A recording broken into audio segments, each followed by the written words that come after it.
Hi guys, welcome back. I'm so sorry. I am back with a long overdue nose job update.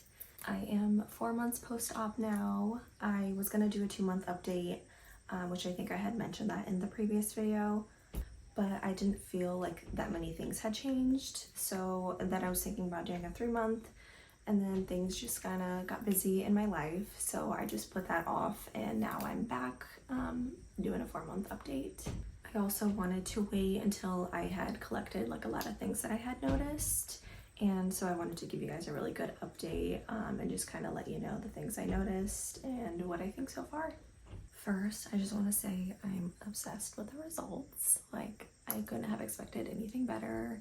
I think it's exactly how I expected it to turn out, and like the inspiration pictures that I gave him, I feel like it looks like almost identical to that. So like, I'm so happy about it.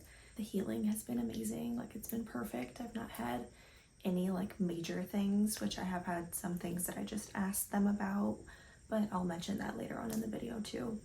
So first I'll just show you guys like a close-up, all the angles, and then tell you a little bit about my experience, things that I've noticed in the past 4 months, and then I'll go into questions and answer some questions you guys have had, and then some other ones that I think would be helpful, including like cost and stuff like that.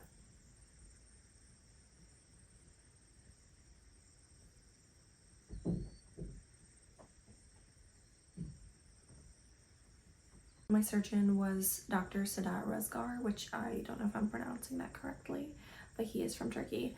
And then I'll put his like Instagram screenshot on the video. That way you guys can look him up too. Basically how I found him was I had a friend that had a rhinoplasty done in Turkey, and so she had showed me who she went to, sent me some other ones that she thought were really good, and he was one of them that I had also seen somebody post on TikTok.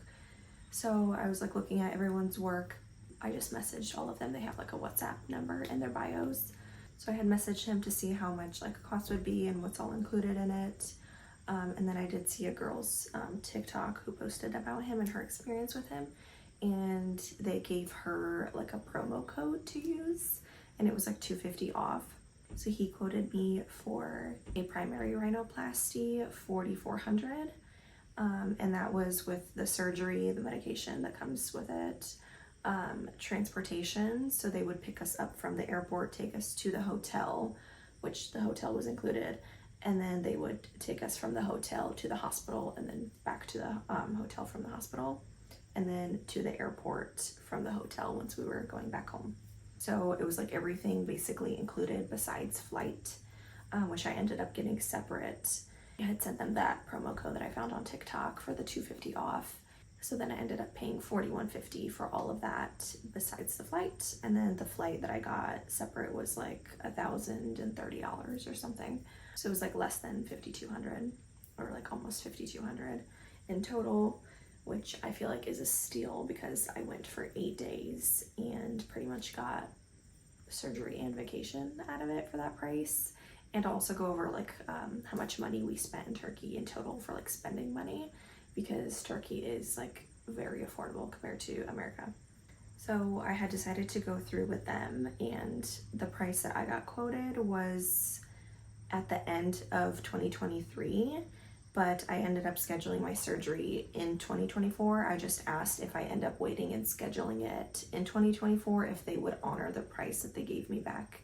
I think it was like November or December of 2023, and they said that they would honor the price. So if you message them now, it's probably not $4,400 anymore, before the $250 off code.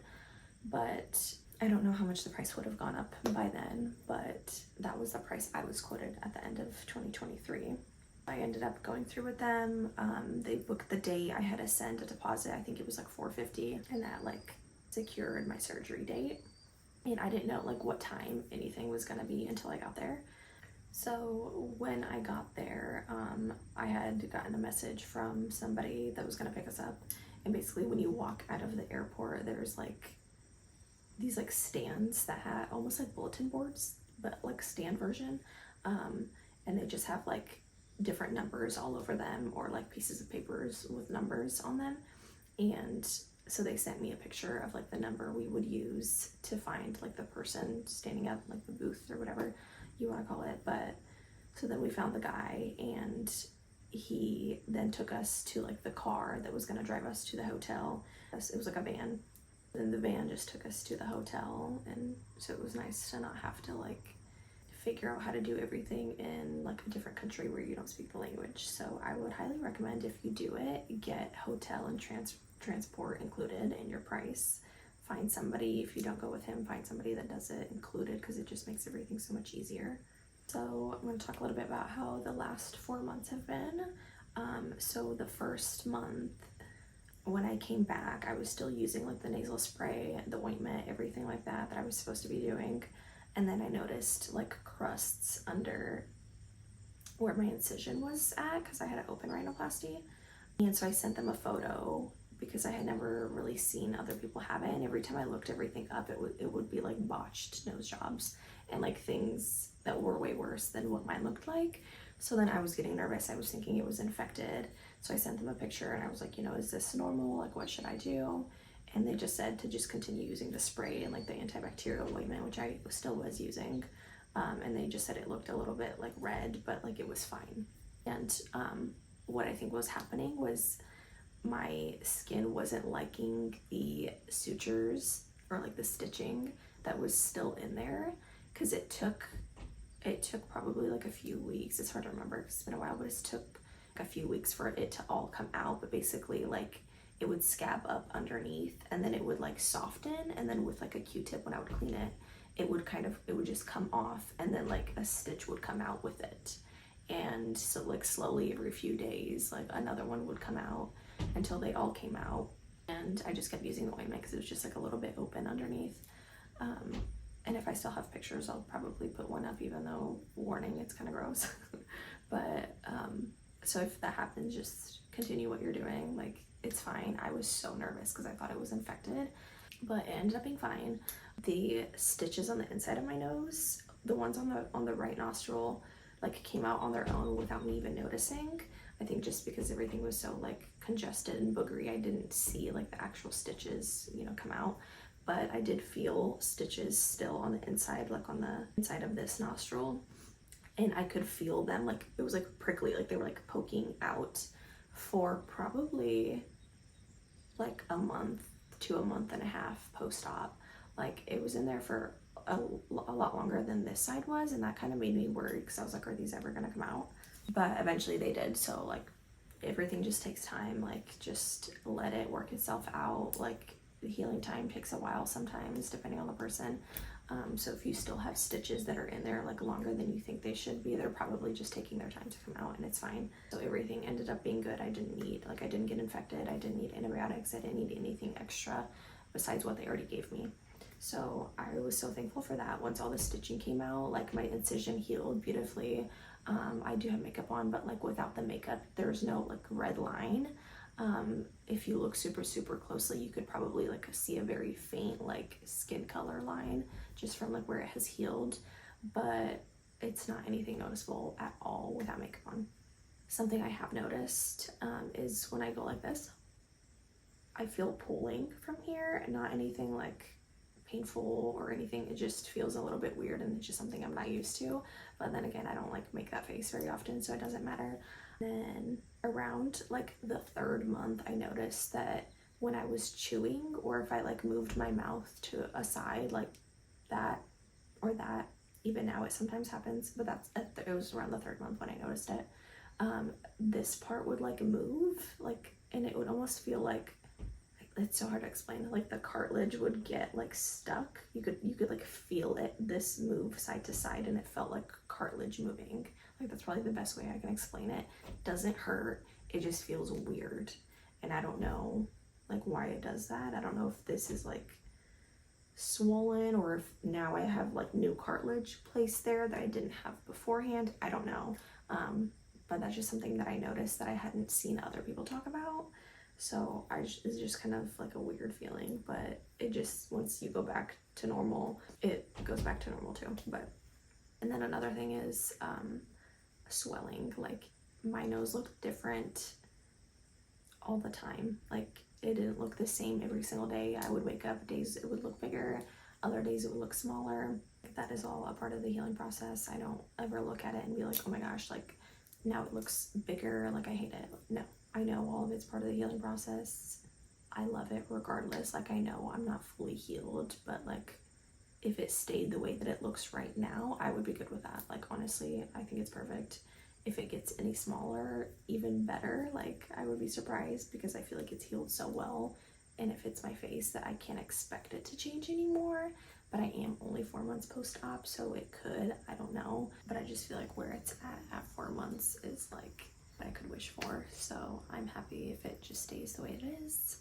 The only thing that I'm hoping for is that like my tip would get a little bit smaller. I think it is still swollen. Not surprised, but that's probably the only thing. And it is like, it's hard. Like when I press on it, it doesn't squish, like it doesn't go in. It just is like hard, which like, I don't know, not a big deal to me. But I have seen surgeons post like videos where they can like squish the person's nose. I don't really know why it matters. It's not like I need to squish my nose. I only wonder like if I were to get hit in the face with something, like what would happen. I was very paranoid the first like 2 months probably, just like going anywhere and doing stuff. I just was like afraid of getting like elbowed in the face. Like I would just always envision that for some reason. But I'm not like afraid of that anymore. I think it was just like my anxiety about it being so fresh and like me wanting it to heal and like not mess up and whatever.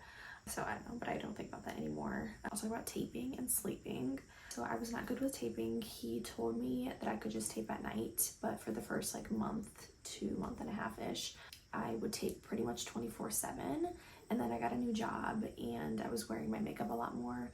So whenever I would take the tape off, no matter how much I cleaned it, like the residue was still there. And so it just like looked bad with my like makeup on my nose. And I got like kind of tired and of the taping, and I got used to not taping when I wouldn't tape. So I just kind of stopped it altogether, which I've heard different things. I've heard people say like they tape religiously for like a year. And I've heard people say that their surgeon said they don't need to tape at all afterwards. So just listen to what they say and not to what I say, but just tape as much as you can. That's what I would recommend. I don't think that there is a difference. I mean, I can't compare to if I had taped up until this point, if my nose would look any different, but considering I think I love the way it looks now, I don't think that me not taping like made it worse. So just keep that in mind. I would recommend taping if you can, but if you don't, I don't think it's the end of the world. I don't think it will change your nose.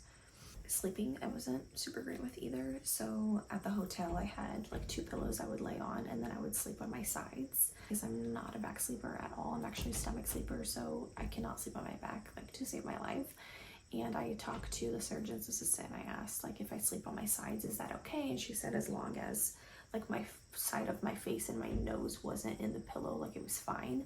So I did use like a travel pillow while I was at the hotel there in Turkey to just prop my face up while I was on my sides. It was more like a side tilt in a way, but I slept fine. Like I would wake up because of like congestion. I couldn't really breathe.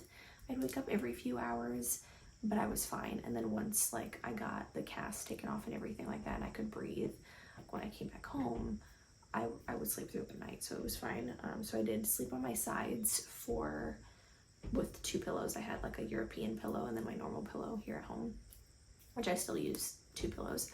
But I slept on like my sides, kind of like at a tilt, for probably a month and a half, and then I started sleeping on my stomach again, which I probably shouldn't have, but I don't think it changed my nose negatively or anything like that.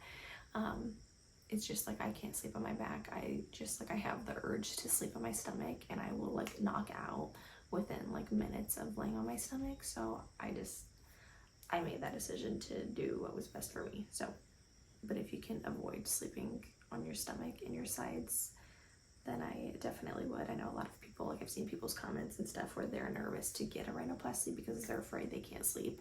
If you can at least sleep on your sides, if you're a stomach sleeper, I think you'll be fine. I was asked if I had an open or closed rhinoplasty, which I didn't ask him what it was gonna be. I didn't care either way. I knew it was gonna go with it, so I didn't ask. I really didn't think to ask. But it was a open rhinoplasty for me because I did have the incision. And then I was asked if I had any cartilage used, which when I had messaged them before I even went, they had already said right off the bat if they needed cartilage, they would use the cartilage that's already in my nose because they were taking out instead of adding in, because I was getting my nose smaller. So if you have like a flat nose that needs like pushed out or whatever that case may be, then they may need to use cartilage from like rib, which I think is what they use most commonly. But I didn't need like rib cartilage or anything. I don't know if they used my extra cartilage to like reconstruct in there. He didn't specify what he did. I mean, I don't care as long as he did the thing. So I didn't have any extra like cartilage from any other places of my body used, thankfully. And then I did not have a nose retainer. I was asked that too. They just had taken my cast off and my stents out the same day. And then I was just congested for probably like a month and a half, still using like the spray and everything. And then once all the stitches came out and I wasn't congested anymore, like I breathed fine. He told me I had a deviated septum, so I didn't know if my breathing would be better, but it's honestly the same because I never had breathing problems to begin with, so my breathing has been the same. Sneezing, I've been asked about sneezing. You sneeze like normal, just open your mouth. Like when my nose was stuffed and I had the cast and everything, I would just open my mouth to sneeze. Didn't hurt, didn't feel weird. It was just like normal. And even now, to this day, I sneeze normally. I've never had any issues with it. I know a lot of people feel like they might be like intimidated to sneeze or like afraid to, but just open your mouth and like it doesn't feel any different, I promise. I was asked if I was shown like a photoshopped picture. No, I wasn't shown any type of like photoshopped version of what my nose might look like. I don't think that my surgeon does that. I know I've seen other people, or surgeons have showed like a photoshopped version. So I think it's just preference of the surgeon, but he didn't show me anything, which when we had chatted on WhatsApp, he did tell me like the type of things that he would be able to do. There were some other surgeons that I had talked to before I decided on who to go with that did send me like edited photos, because I had to send like pictures of my face to them. But my surgeon specifically doesn't do like the photoshopping thing. But I didn't have my consultation until like probably like 15 minutes before I went into surgery. Like, I know that's crazy, but I was just really trusting the process. So when I had got to the hospital, you do like lab work and all that stuff, and then you're waiting for a while. And then before surgery, he came in and met me and just like asked what I wanted. And so I kind of explained to him like I wanted like my nose to come in more. I wanted like a slope here because I did have like a bump. I wanted this part to get shaved down so it was like flatter because I had like shadowing in pictures and stuff like that. And then I wanted it like upturned some. And I had like made like a collage of like different noses that I liked, and then my face, like my side profile, but photoshopped, which I did on my own. And I like made a collage of that and I showed him that, and he told me to send it to his assistant. And so it like makes me wonder if he had that photo like pulled up while he was doing the surgery, because I feel like it looks almost identical to exactly what I wanted, like the photos. I showed Cindy Kimberly's nose, of course, like she has the cutest nose ever. Yeah, it was a little bit nerve-wracking to not have a consultation like the day before or anything. It was like right before surgery, so that was kind of wild, but like I just knew he was gonna do a good job, so I was trusting it. I was asked about like transportation, like how I was getting places in Turkey. So like if you watched my vlog, you'll know that I was like doing all the things. Like I was doing everything that I could, that I wanted to do, even if I didn't have surgery when I was in Turkey. It was like, it made the time go by so much quicker, and like it made my healing better. So basically we were using Uber. You would just request an Uber, and then their Ubers were like taxis, so they had like the number printed out on the side of the Uber, so you knew which one was yours before it even came to a stop. So like it wasn't confusing. It wasn't like here in America where it's like people's regular cars and then you have to go and make sure it's like the right person. Like you just knew that was, I mean, of course, ask, you know, or say your name or whatever, but like they were like taxis that had like the number printed on the side, like in huge letters. So like it was really easy, and it was really cheap. So they have, in Turkey you pay in lira, like on their rear view mirror, they have like a little thing where it says the price of how much it's gonna be. Like as you're driving, it's updating, but you know, like as you're going, about how much you're gonna end up paying for it, which is nice. And we averaged about like 400 lira per drive, and we would take like 40-minute drives. Like we would do long drives because we're going, like, I mean, Turkey's huge, but we're going to like all different areas of town every single day. So I think like it would be about like what, $15 US dollars or something like that per trip. Like it was, compared to Ubering here, it was like so cheap for like driving almost an hour. So I would recommend Ubering. I never used any of their own taxis, so I don't know what that process is like. You know, our Uber drives were like always great. We never had any like weird people, no issues, anything like that. And it was just us two girls that were, you know, in the car. So we definitely felt safe. Turkish people are so nice, but like the Uber drivers, most of them didn't really speak English, so they honestly don't talk to you. But yeah, like I would, if I were to go again, I would Uber again. Like it was so easy. And then that leads me into kind of talking about how much we spent all together there. When we got to the airport, there's like money exchange places in the airport, so I had brought like cash and had exchanged it there at the airport, which there is like a fee or whatever, so they do take a chunk of the money for themselves there.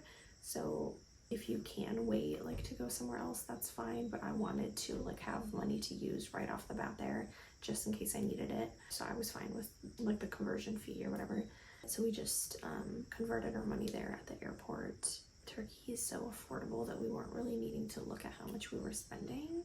I think like 100 lira is like $3 US roughly. That's kind of how I was thinking about it. So if, you know, something was 500 lira, I was just doing $3 times 5. Then at the end I did calculate how much we spent in total. So like we ate a lot. And then including like the Ubers and stuff like that, we spent around, I spent myself around like 600 US dollars for like 8 days.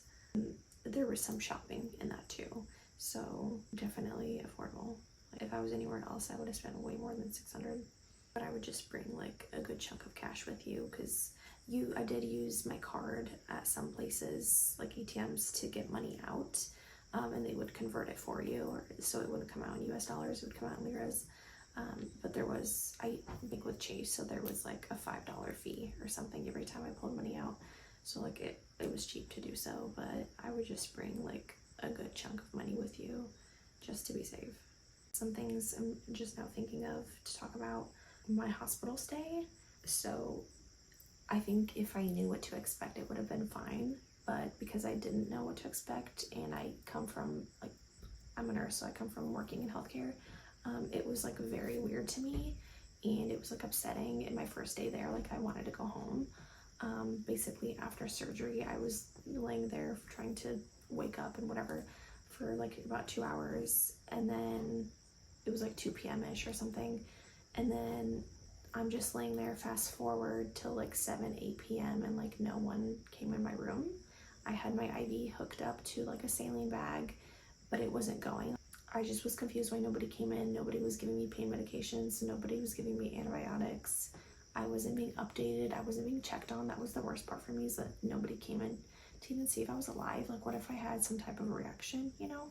So that was like scary. I had messaged my surgeon's assistant to ask if anyone was going to come in the room, because I didn't even have, like, I didn't know where the call light was.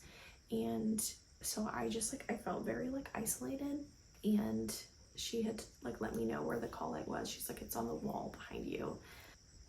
Here in the States, it's not like that. So it was very like odd, and I was confused. It would have been nice to know beforehand that it was there, but she had said like just to click it if I needed like a nurse to come in. Other than that, it seems like they don't check up on you, which I had talked to other people, and their experiences at the hospital were not like that. Even another girl I had talked to that went to my surgeon and got a nose job too by him, she was like, there were nurses in my room checking up on me. And so I thought it was very weird that my experience was a lot different. So I would keep that in mind if that's like something that might bother you, or just like a heads up to know ahead of time, like that people might not come and check up on you. I don't know, I thought it was weird. I don't think it's related to my surgeon specifically. It has nothing to do with him. It's like the people that were working there. I wish they would have, even though there's a language barrier, I wish they would have came and just like saw that I was okay. And I had been dropped off lunch, but no water, and I was so, like, my mouth was so dry and I was so thirsty.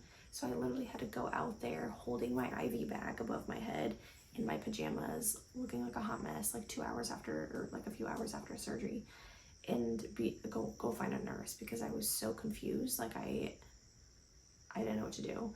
And the nurse that I found was like, oh, let me see like your bag, and she like disconnected it and was like, oh, you don't need this anymore. And I'm like, yeah, no shit, it's not even running. So like, why didn't somebody come in the room and like disconnect it already? It was very odd.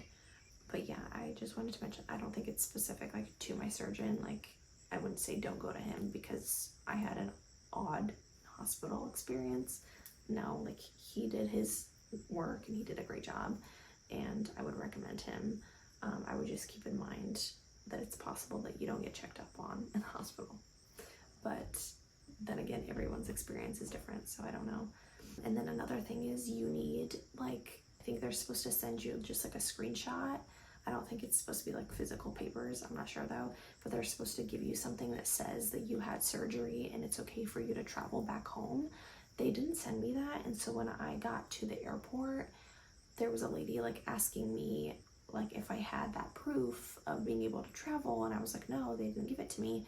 So we were both trying to call the surgeon's assistant and she wasn't answering, and so I was afraid I was gonna get stuck in Turkey and not be able to go back home.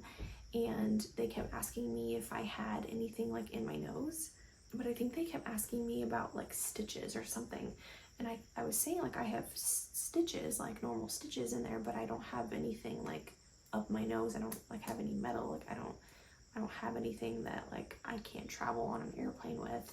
There was that language barrier, so it was like a little bit hard. Then eventually because the lady wasn't answering the phone, she was like, you know, you're fine. So they let me go, but I would just make sure to ask for those papers before you leave so that you're good and you don't like get in a situation. I'm sure I've missed some stuff that people have asked, or like other things that would be helpful to answer.